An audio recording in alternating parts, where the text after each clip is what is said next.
Bertram came to, lying at the bottom of a ramp, and any embarrassment at having fainted was nicely smoothed by terror as the ramp rattled to life and grinded its way back inside the spacecraft.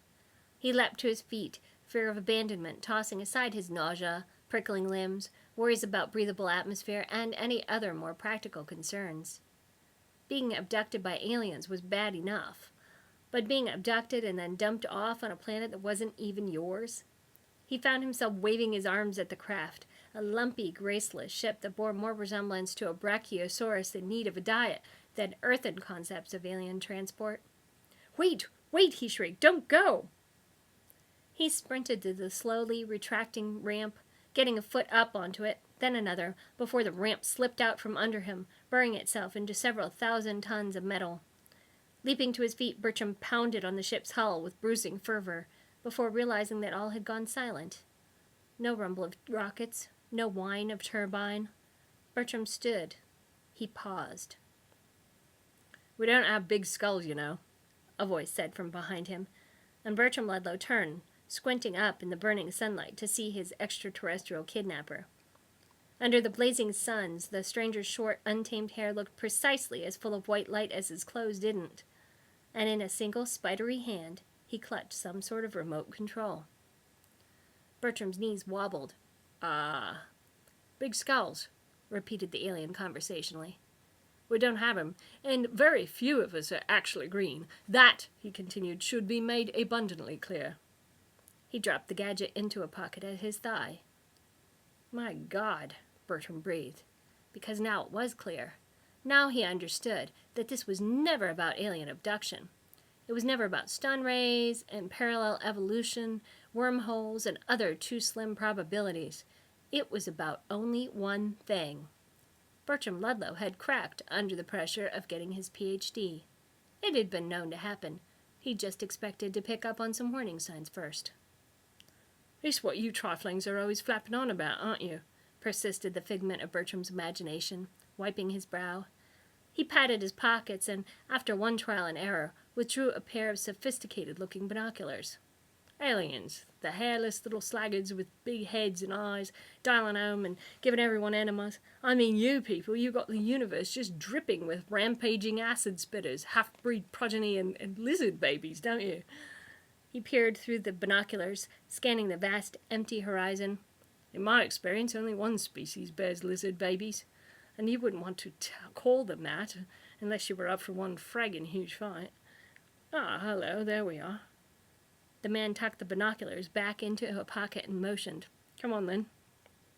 "Why? Where?" Bertram shielded his eyes. The rust-colored landscape was bone-dry, exhaustively rocky straight to the horizon, and completely devoid of life. It didn't even have a smell. There were no wafting blossoms or the territorial musk of skulking beasts. If there were a smell at all, it was the scent of hot. The only sounds, the crunch of gravel underfoot. But his abductor just pointed to an area every bit as flat and rocky as the rest, differing only by the long, mysterious shadow that fell beyond it.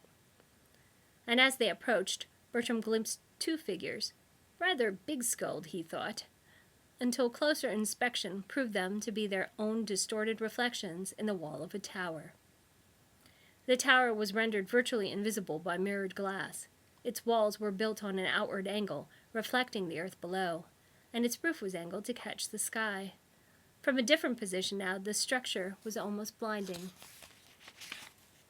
A tower. Bertram had expected more from his subconscious than such blatant Freudianism. An age-old symbol representing any of a variety of control issues, he supposed, though none sprung to mind for him personally. At 28, single and with his own key to the psych lab, Bertram Ludlow had all the freedom necessary for academic excellence. He'd wrap up his thesis this semester, defend, and then, barring some unforeseen setback, like, say, a severe psychotic breakdown, graduate to a prime research position in the university of his choice. Maura and Larry Ludlow might even journey the miles from New Jersey to watch their youngest be granted the title doctor.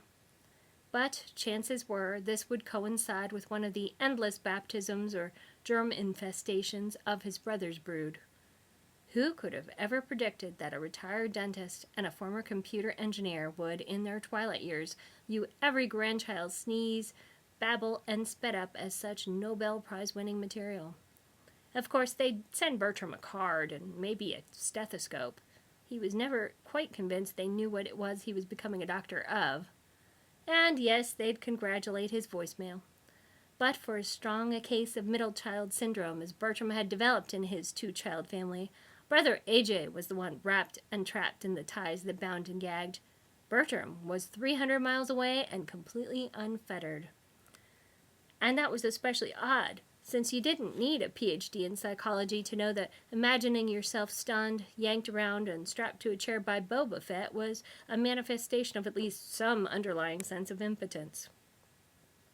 As if to demonstrate, the kidnapper shoved Bertram through an opening hatch in the tower, which snapped shut behind them, leaving them in the middle of what was, startlingly, a completely packed reception area. In the room was an array of vaguely human creatures waiting in shackles and wearing fluorescent polka-dotted jumpsuits with symbols printed on them. Others were dressed in subdued shades and talking to themselves. No, into small silver chips implanted next to their mouths. Some were frozen stock still in their seats and covered with dust and cobwebs. There were monitors on 3 of the 4 walls, all playing different, painfully loud programs over equally loud alien music. No one seemed to notice. At the end of the room was a desk fronted by a frosted glass panel, behind which the large outline of some creature could just be seen moving. Bertram's kidnapper pushed past everyone as he swept to this desk, dragging Bertram along by the fabric of his shirt sleeve. The alien rapped on the glass, and a little door slid away. A large, lime-green eye filled the door. "Yes?" the voice shouted over the waiting room din. "We're here to see your employers," the kidnapper shouted back. The eye blinked. "Do you have an appointment?" "What?" The kidnapper cupped a hand to his ear. "Appointment! Do you have an appointment?" "You're not serious. They're very busy right now, but if you'd like to make an appointment, they'll be delighted to meet with you then. Let's see." The eye retracted from the window, and the voice sounded muffled. The mountainous shadow behind the frosted glass shifted. "The next appointment I have available is 457 universal days from now. How does that look? Your schedule look?" The eye reappeared at the window and blinked again with interest. The kidnapper grinned fiercely. "See here, you giant mass of ocular tissue. They asked for us. We have business, understand? So you just get on that comm of yours and you tell them William Smallwood is back. And quickly, unless you're looking for some heavily discounted opti-laser surgery." He pulled back his coat to reveal enough of the gun holster to make a statement. The figure behind the glass sniffed, though what part did the sniffing was impossible to say. "That should have been picked up by our sensors and checked here at the desk," the receptionist said snippishly. "And?" the kidnapper asked, offering a small, slow smile. His fingers twitched over the gun like a hungry, waiting tarantula. The eye darted from the gun to the kidnapper's expression to the gun again. The tone was unimpressed but compliant. "One moment." The receptionist retreated back behind the foggy glass. Roland Smorlode shook his head, muttering, "Flaming Altair, I never imagined getting into this place was going to be even harder than getting out of it." The eye appeared at the window once more. "Thank you for your patience, Captain Smorlode. They said they will see you now. Just through that door, please." Between a pair of guards to the side of reception, a hatch swung open. Based on the crowded waiting area, Bertram had expected a conference room, a courtroom, or a cell.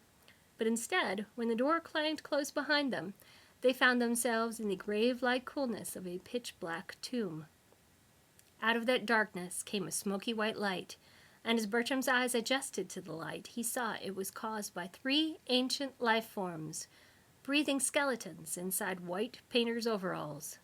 White sightless eyes, white waxy skin, white tangles of hair, they gave off a soft white phosphorescent glow as they rested in luminescent upholstered recliners. Hard to say what they were symbolic of.